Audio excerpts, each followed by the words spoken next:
Nunca imaginé que un escupitajo en la cara duele más que una bofetada. Así fue como mi propio hijo me trató en la casa que construí con estas manos callosas. Si no te gusta, lárgate, viejo.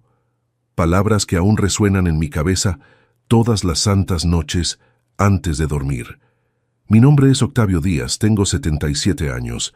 Soy jubilado de la industria metalúrgica y vivo, o mejor dicho, vivía en Guadalajara, Jalisco.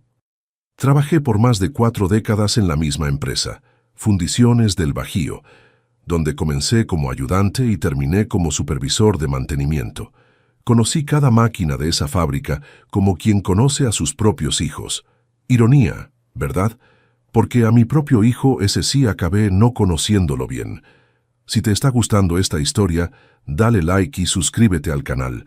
Deja en los comentarios de dónde estás viendo y qué hora es cuando estás viendo. Todos los días hay historia nueva aquí en este canal.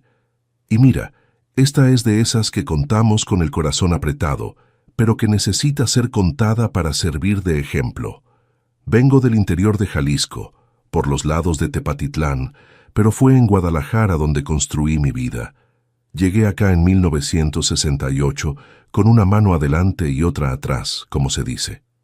Dormía en un cuartito en los fondos de la casa de un primo, mientras juntaba cada peso para realizar el sueño de tener mi propia casa. Y lo logré, ¿eh? Con mucho sudor y trabajo duro, compré un terrenito en la colonia Ferrocarril y fui construyendo de a poquito, ladrillo por ladrillo. Trabajaba de día en la fundición y de noche y los fines de semana en la obra. Mi María Luisa, que Dios la tenga en su gloria, se enojaba conmigo. Octavio, te vas a enfermar de esa manera. Pero yo sabía que ese sacrificio valdría la pena. Fue en esa casa donde crié a mi hijo, Alejandro. Le di todo lo que pude. Buen estudio, ropa en el cuerpo, comida en la mesa, nunca le faltó nada. Y cuando dijo que quería hacer universidad, María Luisa y yo nos apretamos aún más el cinturón. Vendimos hasta el Tsuru viejo que teníamos para ayudar con los gastos. Todo por él, ¿entiendes? Todo por amor. Pero la vida está llena de vueltas. En 2020, el mundo entero se volteó de cabeza para abajo con esa enfermedad, el COVID, y fue esa la que se llevó a mi María Luisa después de 51 años a mi lado. 3 semanas entubada, sin que yo pudiera ni siquiera tomarle la mano para despedirme. Fue el dolor más profundo que he sentido. De repente, estaba solo en esa casa llena de recuerdos, con 73 años encima y un vacío en el pecho que nada llenaba. Fue ahí cuando apareció Alejandro, diciendo que quería ayudarme. Él y Bianca, su esposa. ¿Quién soy yo para negarle la presencia del hijo en una hora así? Acepté, claro. Hasta pensé que era un regalo de Dios, una compañía en la vejez. Poco sabía que estaba abriendo las puertas a mi propia desgracia. Y si estás ahí pensando que la historia ya está triste, agárrate fuerte. Porque lo que pasó después es de esas cosas que uno ni cree que sean posibles entre padre e hijo. Nací en 1948, en un ranchito cerca de Tepatitlán. Éramos 6 hermanos, y la vida en el campo no era fácil, no. Me levantaba antes de que saliera el sol para ayudar a mi papá en la milpa. Sembrábamos de todo un poco, maíz, frijol, chile.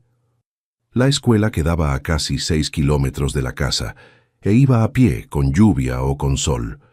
Solo estudié hasta 4º año porque necesitaba trabajar, pero siempre fui curioso. Me gustaba desarmar las cosas para entender cómo funcionaban. Mi papá decía, «Este chamaco tiene buena mano para las máquinas». A los 20 años, decidí intentar la vida en la ciudad grande. Guadalajara estaba creciendo, las industrias contrataban y un primo mío ya trabajaba allá. Fue él quien me consiguió la primera entrevista en Fundiciones del Bajío. Recuerdo como si fuera ayer. Entré a esa nave inmensa, el ruido ensordecedor de las máquinas, el olor a metal fundido, el calor de los hornos. Me quedé maravillado y asustado al mismo tiempo. Empecé como ayudante general, haciendo de todo un poco, ganando una miseria, pero más feliz por tener un trabajo formal y un futuro por delante. En la metalurgia, uno aprende rápido o se lastima, y yo aprendí. Pronto estaba operando tornos. Después me fui a mantenimiento. Tengo orgullo de decir que mis manos arreglaron casi todas las máquinas de esa fábrica. El trabajo era pesado. Regresaba a casa con el cuerpo adolorido y las manos llenas de callos y lastimaduras. Pero era un buen empleo, con comedor y hasta seguro médico. En los primeros años hacía horas extras siempre que podía. El dinero extra se iba directo al cochinito. Mi sueño de la casa propia nunca se me salió de la cabeza. Fue en la iglesia del barrio donde conocí a María Luisa. Era hija de españoles, trabajaba como costurera en una maquiladora. Demasiado linda para mí, pensé en esa época, pero el amor a veces nos sorprende. Anduvimos de novios por 2 años y nos casamos en 1972. La fiesta fue sencilla en el salón parroquial, pero fue uno de los días más felices de mi vida. Rentamos un cuartito en los fondos de una casa y empezamos nuestra vida juntos. María Luisa siguió trabajando y juntamos cada peso. En 1976 logramos comprar el terreno en la Ferrocarril. En esa época era casi campo, calles de tierra, sin pavimento, pero era nuestro pedacito de suelo. Empezamos a construir los fines de semana con la ayuda de algunos compañeros de fundiciones que entendían de obra. Primero levantamos 2 cuartos y un baño. Apenas tenía aplanado en las paredes cuando nos cambiamos. María Luisa lloró el primer día, de emoción y de miedo también. La casa estaba lejos de estar lista. «No te preocupes», le dije. «Vamos construyendo de a poquito, pero ya estamos en lo que es nuestro». Alejandro nació en 1982, cuando ya estábamos en la casa nueva, que ya tenía sala, cocina, 2 recámaras y baño. Fue una alegría inmensa, un chamaquito sano, de cachetes rosados, que cambió nuestra vida. María Luisa dejó de trabajar fuera para cuidarlo y yo doblé la carga en la fábrica. Hacía horas extra, agarraba trabajo de mantenimiento por fuera los fines de semana. Quería darle a mi hijo lo que nunca tuve. Un cuarto para él solo, juguetes, estudio en escuela particular. Alejandro era un niño inteligente, sacaba buenas calificaciones, pero siempre tuvo un carácter difícil. Necio desde pequeño, quería todo a su manera. María Luisa decía que lo consentía demasiado, pero ¿cómo negarle algo a mi único hijo? Cuando tenía 15 años, hice un sacrificio y le compré una moto usada, aunque María Luisa estaba en contra. «Se va a matar en esa cosa», decía. Gracias a Dios no pasó nada, pero ahora pienso que tal vez fue el principio de los problemas. En la adolescencia, Alejandro empezó a ponerse rebelde, nos contestaba mal, llegaba tarde a casa, las calificaciones bajaron. Hubo una vez que la directora nos llamó a la escuela porque lo agarraron fumando en el baño. María Luisa lloró mucho ese día. Yo perdí la cabeza y le di una cachetada cuando llegamos a casa. Fue la única vez que le pegué a mi hijo y me arrepiento hasta hoy. No por la cachetada en sí, sino porque después de eso se alejó aún más. Aún así, cuando terminó la preparatoria y dijo que quería estudiar administración, María Luisa y yo hicimos lo posible por pagar. Vendimos nuestro Tsuru 76, que habíamos comprado con tanto sacrificio para ayudar con las colegiaturas. María Luisa volvió a coser en casa para complementar los ingresos y yo, ya con 55 años encima, seguía firme en fundiciones, ya como supervisor de mantenimiento. Alejandro se tituló, consiguió trabajo en un despacho contable y poco después conoció a Bianca. Era bonita, bien arreglada, trabajaba en una agencia de publicidad. Al principio pensamos que sería buena influencia para Alejandro. Dejó de salir tanto, empezó a vestirse mejor, pero María Luisa, con esa intuición de madre, siempre me decía bajito, «Hay algo en esa muchacha que no me late, Octavio. Mira nuestra casa como quien mira una vecindad». Se casaron en 2010. Hicimos una fiesta bonita dentro de lo que podíamos pagar. Alejandro quería algo más grande, más elegante, pero le expliqué que nuestro presupuesto tenía límite. Bianca no escondió la decepción. Después de la boda, rentaron un departamento en el centro. Venían a visitarnos de vez en cuando, pero siempre con prisa, como quien cumple una obligación. En 2019 me jubilé. No quería parar, pero el cuerpo ya no aguantaba el ritmo de la fábrica. Los dolores en la espalda, las manos con artritis, la vista cansada. 51 años de metalurgia dejan marcas. La jubilación no estaba mal. Había hecho un plan de pensiones en la empresa, pero tampoco daba para extravagancias. Pero María Luisa y yo estábamos contentos. La casa estaba pagada, remodelada y ampliada a lo largo de los años. Teníamos nuestro rinconcito, nuestra huerta en los fondos, nuestros vecinos de décadas. Planeábamos hacer un viaje al sur, conocer las playas de Oaxaca, algo que nunca habíamos hecho. Entonces llegó 2020 y con él ese virus maldito. Al principio pensamos que era exageración de la televisión, pero pronto las cifras de muertos empezaron a subir. Nos quedamos en casa siguiendo todas las recomendaciones. Aún así, en julio, María Luisa empezó con tos y fiebre. En 3 días ya tenía falta de aire. La llevé al Hospital General y fue la última vez que la vi despierta. Estuvo 3 semanas en terapia intensiva intubada. Los doctores llamaban todos los días dando noticias, pero nunca eran buenas. El 12 de agosto de 2020, a las 4:23 de la madrugada, sonó el teléfono. Era el médico informando que mi compañera de 5 décadas se había ido. Ni velorio decente pudimos hacer. Un ataúd cerrado, media hora de despedida con sana distancia. Alejandro y Bianca vinieron. Claro, él parecía realmente afectado. Fue la primera vez en años que vi a mi hijo llorar. Bianca estaba seria, compuesta, con cubrebocas y lentes oscuros. Los meses siguientes fueron los más solitarios de mi vida. La casa, antes tan viva con la presencia de María Luisa, ahora parecía demasiado grande, demasiado silenciosa. Los vecinos trataban de ayudar, traían comida, llamaban para saber cómo estaba. Pero por las noches, solo en la cama que compartimos por tantos años, el dolor era insoportable. Fue cuando Alejandro apareció con una propuesta. Era noviembre de 2020, 3 meses después del fallecimiento de María Luisa. Él y Bianca estaban en la sala tomando café conmigo. «Papá, estamos preocupados por usted aquí solo», dijo. «Pensamos en venir a vivir con usted por un tiempo para ayudar». Confieso que mi corazón se llenó de esperanza.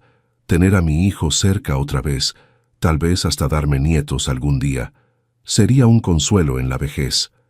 «El departamento donde estamos está caro», continuó Alejandro, «y aquí hay espacio de sobra.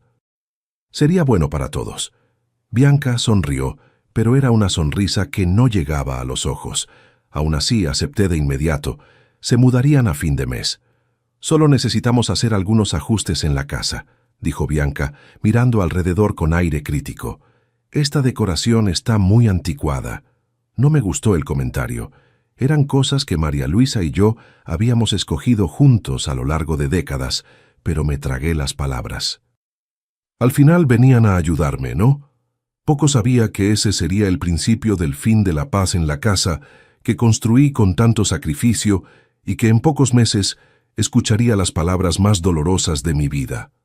A partir de hoy, los que mandamos aquí somos nosotros. El cambio de ellos a mi casa pasó un jueves de diciembre. Llovía fuerte, de esas lluvias de temporal que dejan todo inundado. Ayudé a cargar las cajas y maletas, aunque mi espalda se quejara. Tenían muchas cosas, Muebles modernos, aparatos que yo ni sabía para qué servían, ropa que ni cabía en los roperos que teníamos. Desde el primer día, Bianca empezó a reorganizar la casa. Los portarretratos con fotos mías y de María Luisa desaparecieron del librero, guardados en una caja en el cuartito de los trastos. «Vamos a actualizar la decoración, don Octavio», decía con esa sonrisa forzada. Alejandro no decía nada, solo asentía con la cabeza. En la primera semana todavía teníamos una rutina civilizada. Yo me levantaba temprano, como siempre hice toda la vida, preparaba mi café y me iba a cuidar mi huertita en los fondos. Comíamos juntos cuando regresaban del trabajo y por las noches cada quien se iba a su lugar. Yo en mi cuarto viendo mis programas en la tele vieja que tenía ahí, ellos en la sala con esa televisión enorme que trajeron. Pero pronto las cosas empezaron a cambiar. Primero fueron los comentarios de Bianca sobre mi comida. Don Octavio, estos frijoles están muy salados. Nosotros no comemos tanta grasa, ¿sabe? Sería bueno que me deje manejar la cocina de aquí en adelante. En pocas semanas ya no podía cocinar en mi propia casa. La despensa fue invadida por productos light, sin gluten, sin lactosa, cosas caras que yo apenas sabía qué eran. Lo peor es que Bianca se empeñaba en tirar los alimentos que yo compraba. Esto no le hace bien, don Octavio. A su edad, necesita cuidar la salud. Alejandro empezó a quejarse de mi horario de levantarme. Decía que hacía mucho ruido muy temprano, que les molestaba el sueño. Pasé a tomar café en silencio, casi sin respirar, como si fuera un intruso. Mi propia tele fue considerada demasiado ruidosa. Tuve que usar audífonos de esos bien sencillos que apenas se oía bien. En febrero, empezaron a traer amigos a casa, fiestas que duraban hasta muy tarde, música alta, bebida, risas. Yo me quedaba encerrado en el cuarto, tratando de dormir con la almohada sobre la cabeza. Una vez me armé de valor y fui a pedirles que bajaran el volumen. «Papá, relájese», dijo Alejandro, ya medio tomado por la bebida. «La casa no es solo suya ahora, nosotros también vivimos aquí». Noté la mirada de Bianca como diciendo, «Ya ve, el viejo ya está dando lata». Los amigos de ellos me miraron como si fuera un marciano. Regresé al cuarto tragándome el llanto. María Luisa, si estuviera viva, habría puesto orden en ese relajo. Lo peor empezó en marzo. Comenzaron a pedirme dinero. Al principio eran pedidos discretos. «Papá, ¿no te sobra un dinerito? Ando apretado este mes». «Don Octavio, ¿podría ayudar con la mensualidad del carro nuevo?» Yo ayudaba, claro. Al final era mi hijo. Tenía mi pensión, que no era gran cosa, pero me daba para mantenerme y hasta guardar un poquito. Pronto, sin embargo, los pedidos se volvieron exigencias. Un viernes de abril, Alejandro llegó a casa con una cuenta en la mano. «Papá, necesito $30,000 para el lunes. Es importante». «$30,000, hijo. No tengo eso disponible ahorita». «¿Para qué es?» «¿Qué importa para qué es? Usted tiene el dinero en el banco, lo sé. Somos familia, tenemos que ayudarnos». Esa conversación me dejó una pulga detrás de la oreja. ¿Cómo sabía del dinero de mi cuenta? Nunca había comentado cantidades con él. A la mañana siguiente, fui al banco y descubrí que alguien había estado entrando a mi cuenta en línea. Solo podía ser Alejandro. Cambié la contraseña de inmediato y, por precaución, transferí buena parte del dinero a otra cuenta que abrí en otro banco. Cuando regresé a casa, Bianca me estaba esperando con cara de pocos amigos. «¿Dónde estuvo, don Octavio?» Estábamos preocupados. Mentí. Dije que había ido a la farmacia y me encontré con un amigo viejo de fundiciones. Fingió creerme, pero sus ojos me analizaban desconfiados. A la semana siguiente, me di cuenta de que habían estado revisando mis cosas. El cajón donde guardaba documentos estaba diferente, papeles fuera de orden. Mi rosario de madera, regalo de María Luisa, desapareció de la mesita de noche. Cuando pregunté al respecto, Alejandro se encogió de hombros.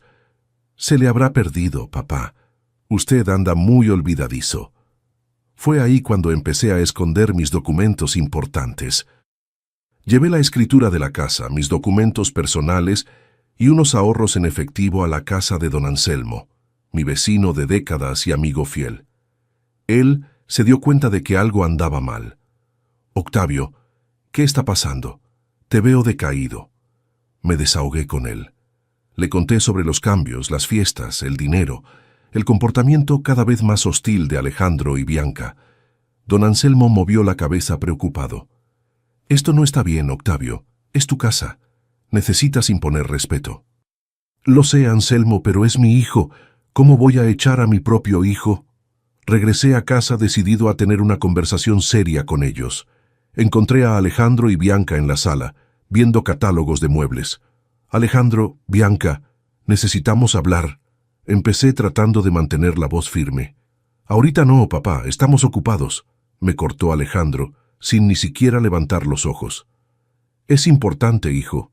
Es sobre cómo están pasando las cosas aquí en casa». Bianca suspiró alto, molesta. «¿Ahora qué, don Octavio? ¿Algún problema con nosotros otra vez? No es exactamente eso. Es que esta casa tiene sus reglas y me gustaría que las respetaran. Al final construí cada pedacito de ella con mucho sacrificio. Y fue cuando Alejandro aventó el catálogo en la mesa y se levantó, mirándome con una mirada que nunca había visto antes. Una mirada fría, casi de desprecio. Ah, ya sé. Va a empezar con esa historia de mi casa, mis reglas, ¿verdad? Siempre echándonos en cara que la casa es suya. No es eso, hijo. Solo quiere mandar, eso sí. Siempre ha sido así. El gran Octavio Díaz, el hombre que construyó la casa con sus propias manos, que se sacrificó tanto. Ya estamos hartos de esa historia, papá. Me quedé sin palabras. ¿Cómo mi propio hijo podía hablarme así? ¿Dónde estaba el niño que crié con tanto amor? Bianca, en lugar de calmar la situación, la empeoró. Don Octavio, nosotros vinimos para acá para ayudarlo. Podríamos estar en nuestro lugar, pero decidimos venir porque usted estaba solo. Y así es como agradece quejándose de todo lo que hacemos. Ustedes no me están ayudando, logré decir con voz temblorosa. Están apoderándose de mi vida, de mi casa. Esto no estaba en los planes. Alejandro soltó una risa seca. ¿Planes? ¿Qué planes, papá? ¿Usted cree de verdad que va a poder vivir solo aquí? Ya está viejo, confundido. Si no fuera por nosotros, ya habría prendido fuego a la casa, olvidándose de la estufa prendida. Nunca me he olvidado de la estufa prendida, hijo. Tengo 77 años, no soy incapaz. Fue ahí cuando pasó. Una discusión que empezó con voces alteradas y terminó a gritos. Alejandro, rojo de rabia, empezó a mencionar todos los sacrificios que estaba haciendo por mí. Qué tan difícil era vivir con un viejo necio. Cómo había renunciado a la comodidad de su departamento. Cómo gastaba dinero en mí. ¿Dinero en mí? Exploté.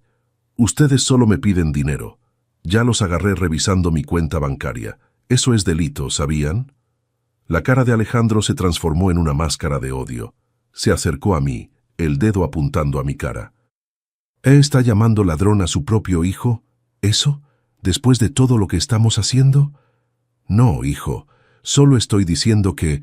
Fue cuando Bianca se puso enfrente de él. Ya basta, don Octavio, ya basta. Alejandro tiene razón. Usted no reconoce el esfuerzo que hacemos. Solo se queja, solo critica.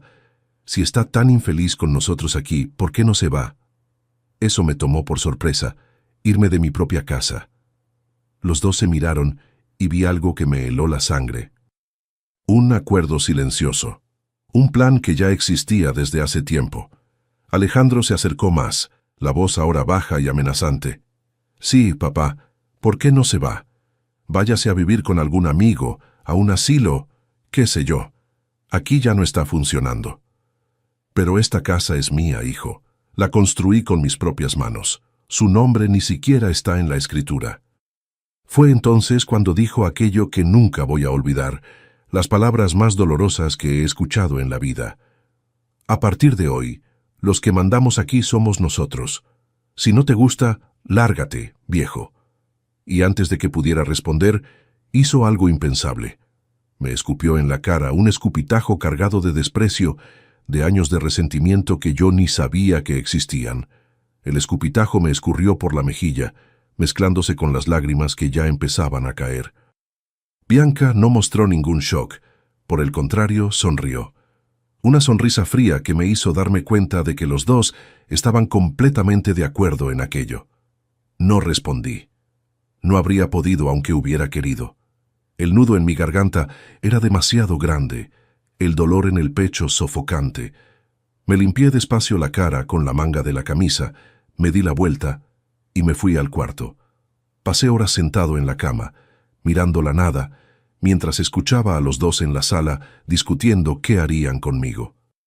Bianca sugería mandarme a un asilo público. Alejandro hablaba de convencer al viejo de pasar la casa a su nombre. Hablaban de mí como si fuera un problema que resolver, un objeto indeseado que necesitaba ser removido. Esa noche lloré como no lloraba desde la muerte de María Luisa. Lloré por el hijo que crié y que ahora me trataba como basura. Lloré por la casa que construí y que ahora querían quitarme. Lloré por el tiempo perdido, por los sacrificios que parecían haber sido en vano. Pero cuando las lágrimas se secaron, algo cambió dentro de mí. Una determinación que no sentía desde hacía años. No sé si fue María Luisa que me envió esa fuerza desde el cielo, o si fue la sangre de mis antepasados españoles hirviendo en las venas. Solo sé que decidí, no sería expulsado de mi propia casa, no me dejaría humillar por mi propio hijo, no después de todo lo que sacrifiqué por él. En la madrugada, mientras ellos dormían, tomé una mochila pequeña con algo de ropa, mis medicinas, la argolla de matrimonio y una foto mía con María Luisa. Salí sin hacer ruido.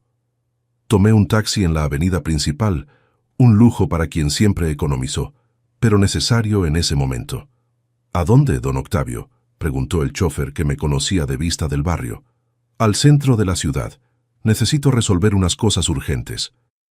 El centro de Guadalajara todavía estaba desierto a esa hora de la madrugada. Le pedí al taxista que me dejara cerca de la terminal de autobuses. De ahí caminé hasta un hotelito sencillo donde podría pasar el resto de la noche. Necesitaba pensar, planear, decidir qué hacer.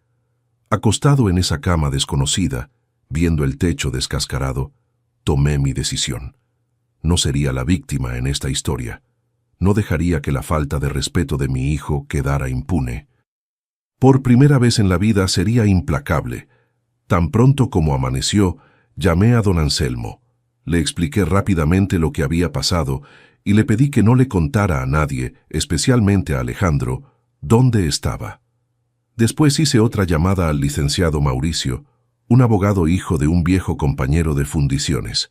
Me había ayudado con el papeleo de la jubilación años atrás. Licenciado Mauricio, disculpe molestar tan temprano, pero es una emergencia. Necesito su ayuda para resolver una situación delicada. Acordamos una cita para las 9 de la mañana en su oficina. Mientras esperaba, tomé un café en una panadería ahí cerca. Observé a la gente pasar, yendo a sus trabajos, viviendo sus vidas.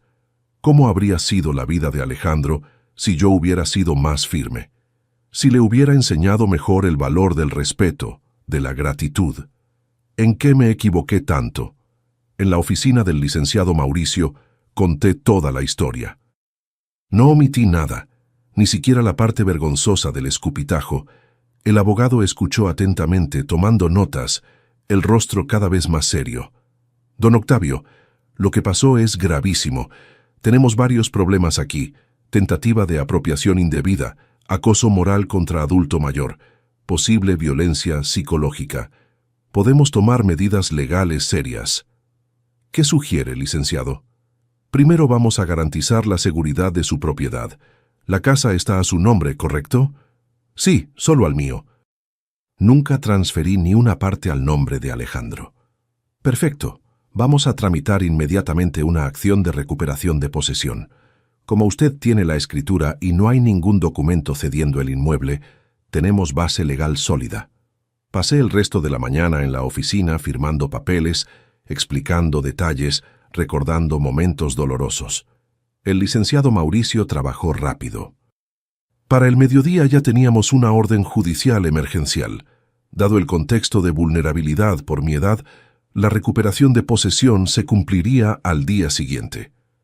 ¿Tiene a dónde ir después de esto, don Octavio?, preguntó el abogado preocupado. ¿Después de que lo saquen va a querer regresar a casa?, negué con la cabeza. No, licenciado, ya no quiero vivir ahí. Demasiados recuerdos feos ahora. Me voy para la casa de mi hermano en Tepatitlán. Ya hablé con él y estoy esperando respuesta. Antes de salir de la oficina, el licenciado Mauricio me dio un consejo que nunca olvidé. Don Octavio, sé que es difícil, pero piense que está haciendo esto no solo por usted, sino para enseñarle una lección a su hijo. A veces, el amor también es firmeza, es mostrar consecuencias. Esa noche, hospedado en el mismo hotelito sencillo, recibí la llamada de mi hermano Augusto. Claro que puedes venir, hermano. La casa es chica, pero el corazón es grande. Quédate el tiempo que necesites. Fue la primera vez en esos días que sonreí de verdad. Por lo menos todavía tenía familia que se preocupaba por mí. Al día siguiente, me levanté temprano. El licenciado Mauricio me fue a buscar al hotel. ¿Está listo, don Octavio? Va a ser un momento difícil. Estoy listo, licenciado. Algunas cosas en la vida hay que enfrentarlas de frente. Llegamos a mi casa a las 8:30 de la mañana. Un actuario y 2 policías ya nos esperaban. Me quedé en el carro del abogado, observando de lejos. No quería confrontación, no quería ver a los ojos a mi hijo. El dolor todavía era demasiado grande. Vi cuando el actuario tocó el timbre. Alejandro abrió, todavía en pijama, la cara arrugada de sueño. Su expresión cuando el actuario le mostró el documento fue de shock completo.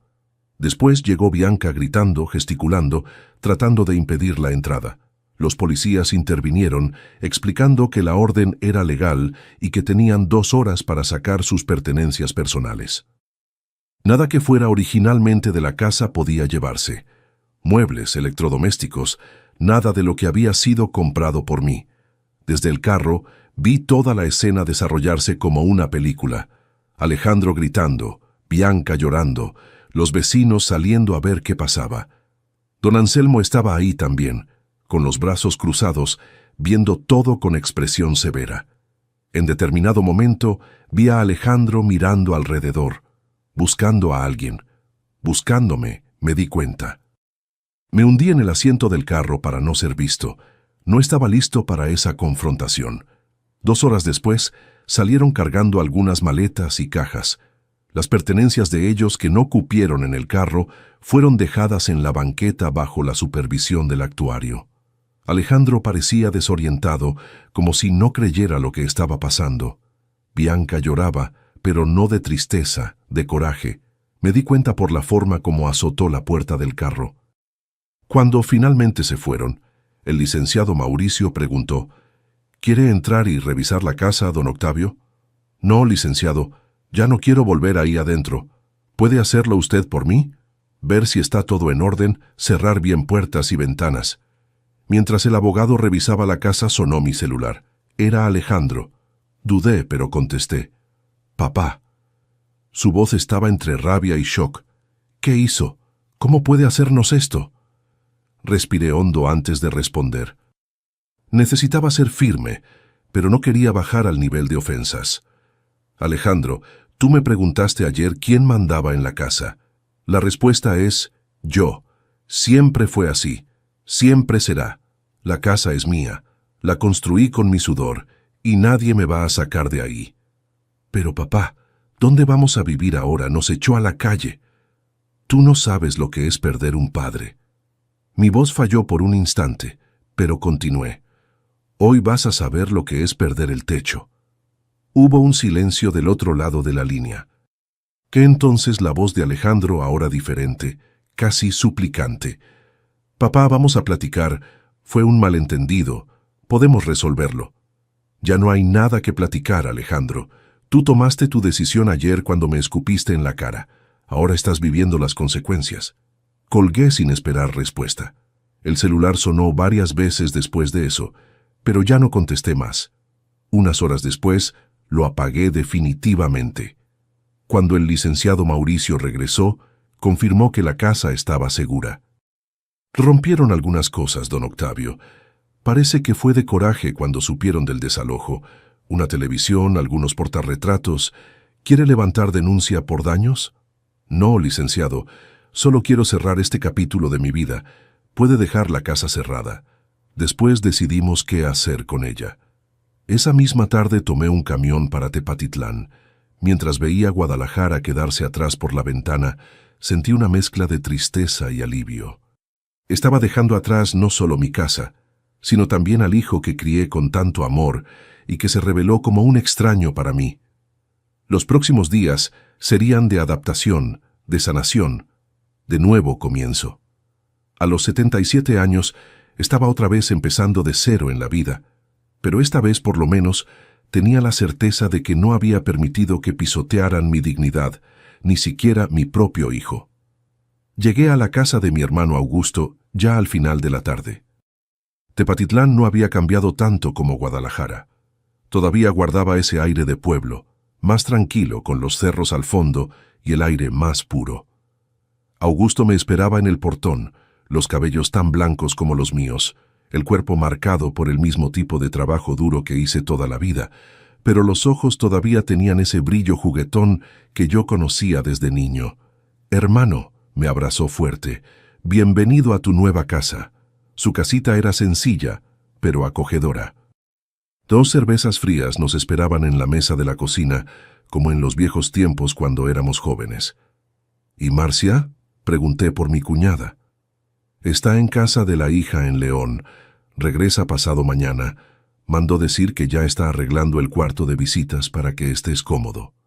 Pasamos esa noche platicando, poniéndonos al día. Le conté todo en detalle a Augusto. La forma como Alejandro y Bianca se fueron apoderando de la casa, las pequeñas humillaciones diarias, el escupitajo en la cara. Mi hermano escuchaba todo con una expresión cada vez más seria. «Siempre pensé que ese Alejandro era muy creído», comentó después de un trago de cerveza.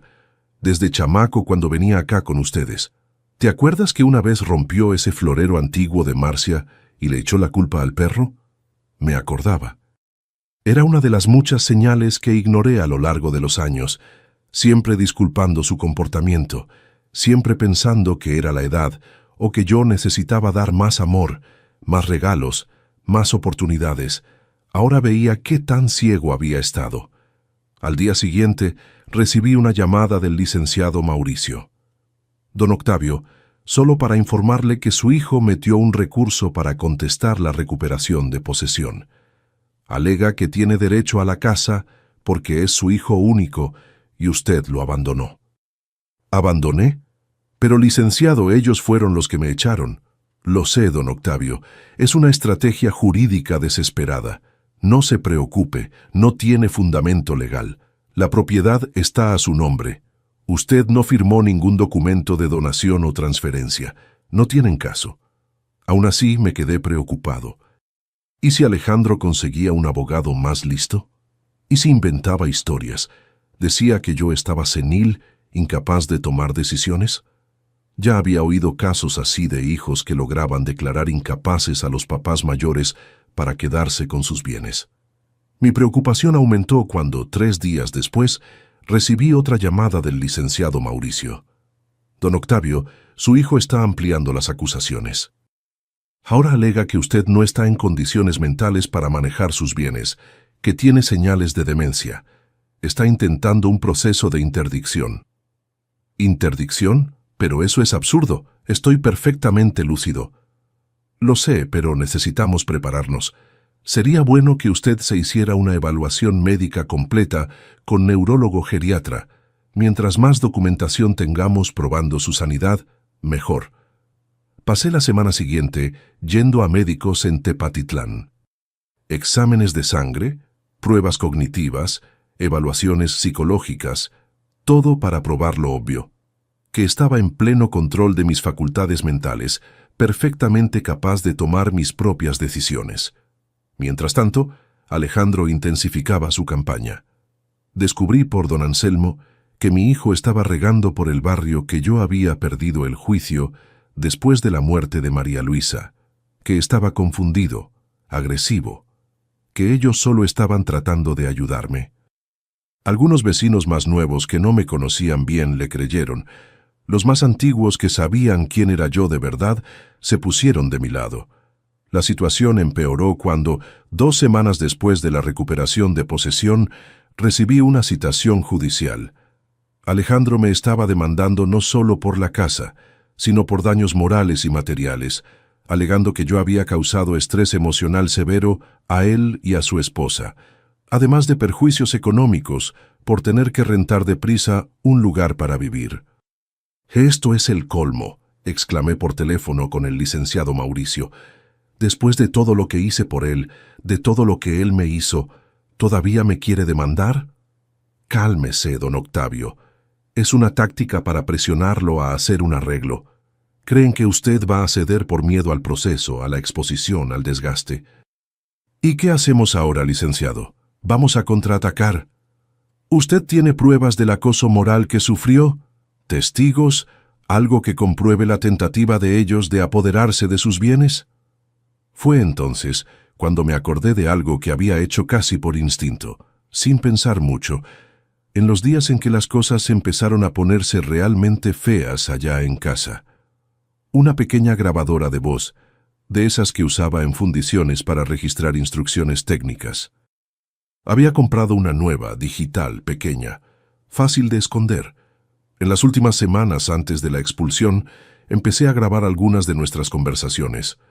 Tenía grabaciones de Alejandro hablando sobre convencer al viejo de pasar la casa, de Bianca diciendo que yo no duraría mucho de todas formas, y que ellos solo necesitaban aguantar un poco más. Tenía grabada la discusión final, incluyendo la parte donde Alejandro decía que ellos mandaban en la casa ahora. No tenía el momento del escupitajo claro, pero las palabras antes y después estaban ahí. Llamé inmediatamente al licenciado Mauricio. Licenciado, tengo algo que puede ayudar. Grabaciones. Grabé algunas conversaciones allá en casa cuando me di cuenta de que las cosas se estaban poniendo mal. Hubo un silencio del otro lado de la línea. Don Octavio, eso es interesante. Grabaciones hechas sin el conocimiento de la otra parte tienen limitaciones legales, pero pueden usarse en ciertos contextos, especialmente para defensa. Necesitamos analizar el contenido. ¿Puede traerme esa grabadora? Al día siguiente, fui en camión hasta Guadalajara para entregar la grabadora al abogado. Mientras él escuchaba las grabaciones en la oficina, vi su expresión pasar de concentrada a sorpresa y luego a indignación. Don Octavio, esto de aquí es muy serio. No es solo una disputa familiar, es un caso claro de abuso contra adulto mayor, tentativa de coacción, apropiación indebida. Vamos más allá de la defensa. Vamos a presentar una denuncia penal. ¿Denuncia penal contra mi propio hijo? El licenciado Mauricio me miró con seriedad. Sé que es doloroso, don Octavio, pero piense en lo que él hizo, en lo que planeaba hacer. Si no ponemos un punto final a esto ahora, va a seguir intentando. Y lo que él hizo es delito previsto en la Ley de los Derechos de las Personas Adultas Mayores. Acepté con el corazón pesado. Nunca imaginé que un día estaría demandando a mi propio hijo, el niño que cargué en brazos cuando nació, que le enseñé a andar en bicicleta, que le ayudé con la tarea.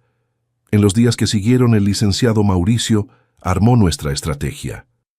Además de las grabaciones, reunió declaraciones de vecinos, los estudios médicos probando mi sanidad, estados de cuenta mostrando las transferencias sospechosas, fotos de los daños en la casa después del desalojo.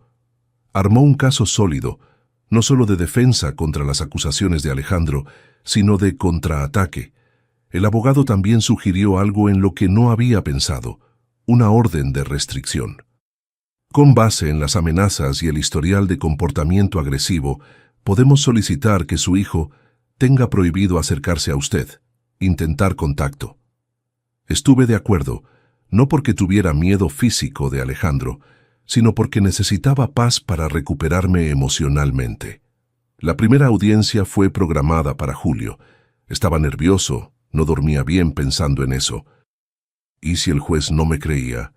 ¿Y si Alejandro lograba convencerlo de que yo estaba senil?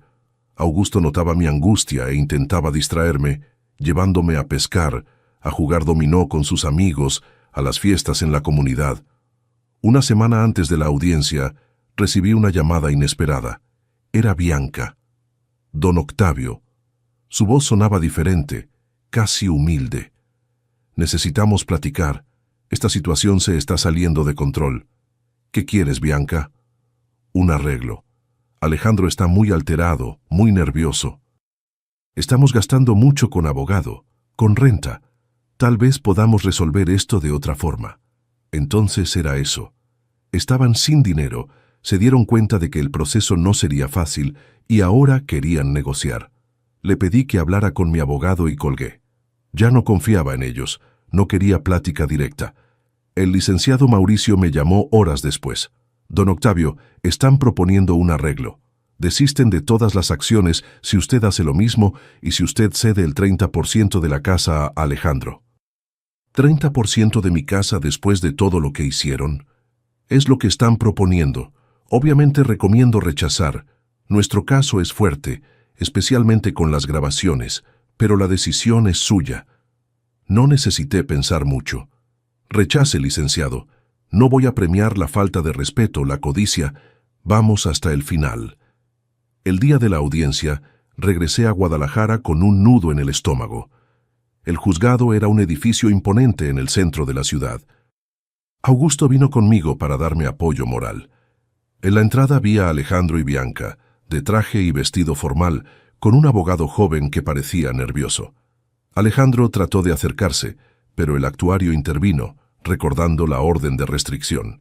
La audiencia en sí fue más rápida de lo que esperaba. El juez, un señor de mediana edad con ojos atentos, escuchó primero al abogado de Alejandro, que repitió las alegaciones sobre mi supuesta incapacidad mental y el abandono del hogar. Después fue el turno del licenciado Mauricio. Su señoría, mi cliente es un hombre de 77 años que trabajó toda la vida para construir su patrimonio. La casa en cuestión fue construida por él con sus propias manos durante décadas de trabajo honesto. Está a su nombre, sin ninguna carga o copropiedad. Después de la muerte de la esposa, fue víctima de un proceso sistemático de apropiación y abuso por parte del hijo y la nuera.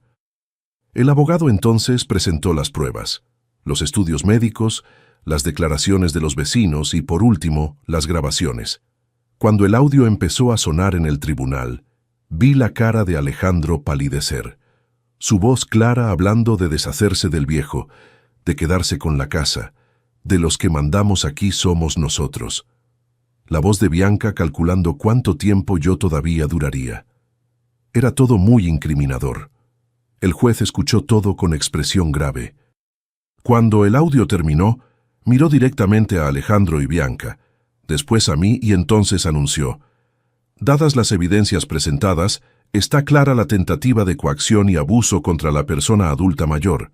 La recuperación de posesión se mantiene y determino que se haga una investigación más profunda sobre posibles delitos contra la ley de los derechos de las personas adultas mayores. La audiencia está terminada.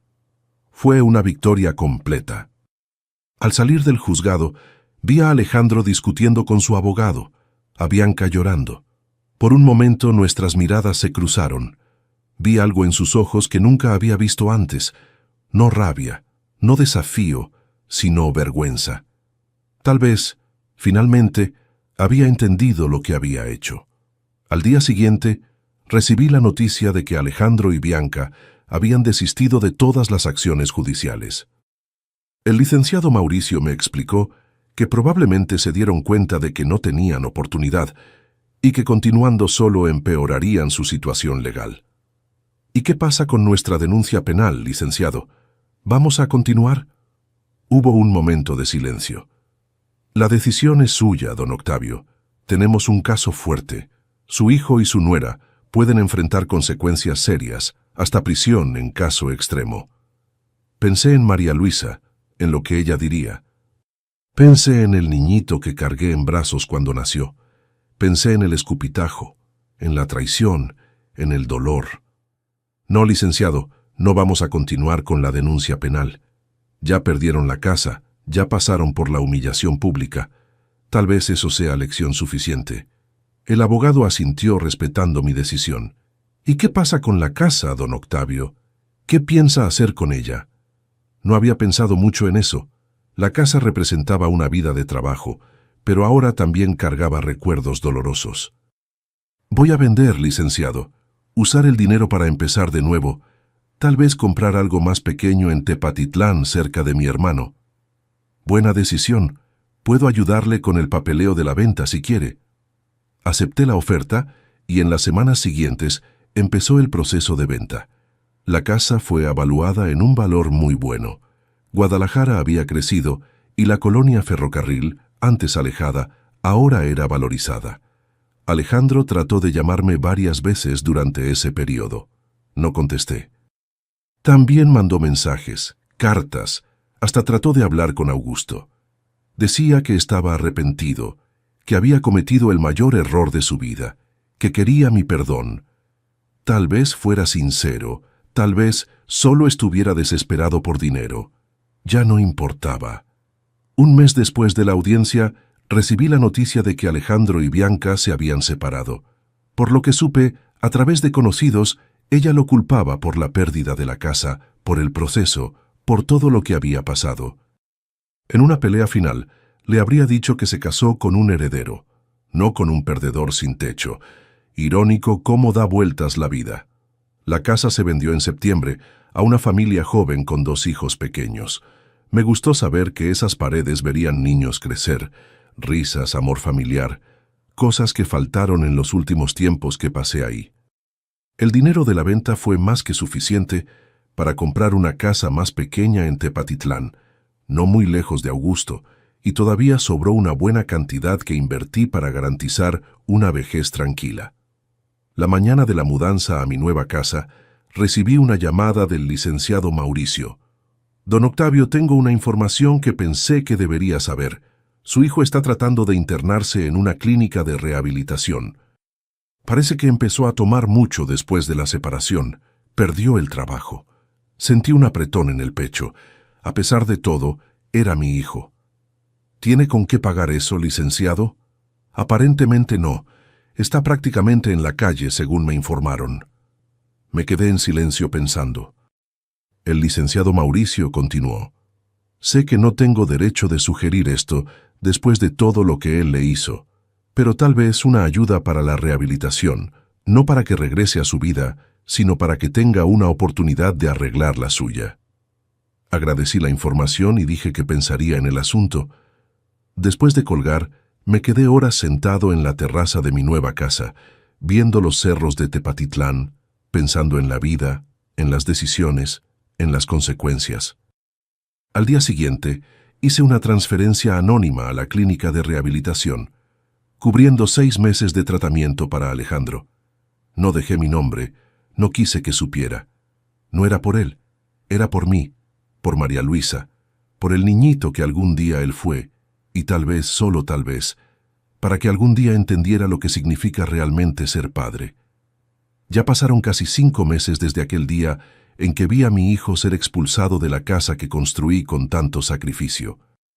El tiempo tiene ese poder de aclarar las ideas, de sanar heridas, hasta las más profundas. Hoy vivo en Tepatitlán, en una casita sencilla pero acogedora, que compré con parte del dinero de la venta de la casa de Guadalajara. Queda a 3 cuadras de la casa de mi hermano Augusto, cerca lo suficiente para tomar un café juntos casi todas las tardes, lejos lo suficiente para tener nuestra privacidad. La vida aquí es más tranquila. Me levanto temprano, como siempre hice. Cuido mi pequeña huerta en el patio.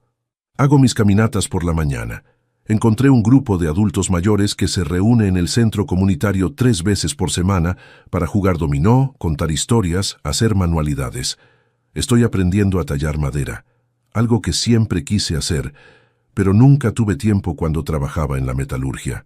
Mis manos, que arreglaban máquinas pesadas, ahora crean pequeñas esculturas, figuras de animales, portarretratos. Dicen que tengo facilidad para la cosa. De vez en cuando recibo noticias de Alejandro, no directamente. Corté completamente el contacto con él, pero a través de conocidos comunes. Sé que completó el programa de rehabilitación que pagué anónimamente. Consiguió trabajo en una empresa pequeña, nada como lo que tenía antes, pero suficiente para empezar de nuevo. Está viviendo en un departamento sencillo, solo. Bianca desapareció del mapa después de que se dio cuenta de que ya no había dinero o casa de la cual aprovecharse. Algunas personas me preguntan si no extraño al hijo, si no quiero reconciliarme. Es complicado explicar lo que siento. No es odio. El odio consume por dentro, y ya vi mucha gente ser destruida por ese sentimiento. Tampoco es indiferencia, porque no se borra 5 décadas de amor paterno como quien apaga la luz. Es una especie de aceptación dolorosa.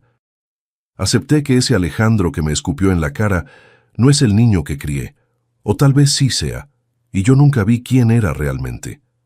Hace 2 semanas recibí una carta de él. Me tardé 3 días en crear valor para abrirla. Era una carta larga, pidiendo perdón, explicando cómo estaba desorientado después de la muerte de su mamá, cómo Bianca lo influenció, cómo la bebida empeoró todo. Decía que la rehabilitación le abrió los ojos, que ahora veía el monstruo en que se había convertido, que entendía si yo nunca más quisiera verlo. No respondí. Todavía no estoy listo. Tal vez algún día, tal vez nunca. El tiempo dirá. ¿Qué aprendí con todo esto? Que el respeto no se impone, se conquista, que amor sin límites puede volverse debilidad, que hasta en la vejez, hasta cuando parece que ya vivimos todo lo que teníamos que vivir, la vida todavía puede sorprendernos para bien y para mal. Aprendí también que somos más fuertes de lo que imaginamos. A los 77 años, tuve que empezar de cero, dejar atrás la ciudad donde viví por más de 5 décadas, la casa que construí ladrillo por ladrillo, los recuerdos de toda una vida. Y aún así, aquí estoy, no solo sobreviviendo, sino viviendo, descubriendo nuevos intereses, haciendo nuevos amigos, aprendiendo cosas nuevas. María Luisa siempre decía, Octavio, la vida no es sobre cuánto tiempo tenemos, es sobre qué hacemos con el tiempo que tenemos. Tenía razón, como siempre. Por eso no voy a desperdiciar el tiempo que me queda con amargura o resentimiento. Voy a vivirlo de la mejor forma posible, honrando su memoria y la persona que elegí ser. El dolor de ese escupitajo en la cara, de esas palabras crueles, si no te gusta, lárgate, viejo, nunca va a desaparecer completamente. Pero ya no domina mis pensamientos como antes. Es apenas una cicatriz, una marca del pasado, no una herida abierta que sangra a cada recuerdo. La justicia se hizo como tenía que ser, no por venganza, sino por amor propio, que nadie, ni siquiera nuestros hijos, tiene derecho a tratarnos como basura, a humillarnos, a quitarnos lo que es nuestro por derecho. Y a quien está viendo esta historia, quiero decirle, no importa tu edad, no importa si tienes 20, 50 u 80 años, mereces respeto. Tienes derecho a decir no, a poner límites, a defender lo que es tuyo. No permitas que nadie, familia, amigos, extraños, te diga lo contrario. Gracias por escucharme hasta aquí. Si te gustó, dale like y suscríbete al canal. Quien vio hasta el final, comenta ahí abajo la palabra leal. Y no dejes de ver las otras historias aquí del canal. Aquí en la pantalla hay 2 que te van a gustar. Un abrazo de este viejo que aprendió que nunca es tarde para empezar de nuevo. Nunca es tarde para respetarse a sí mismo,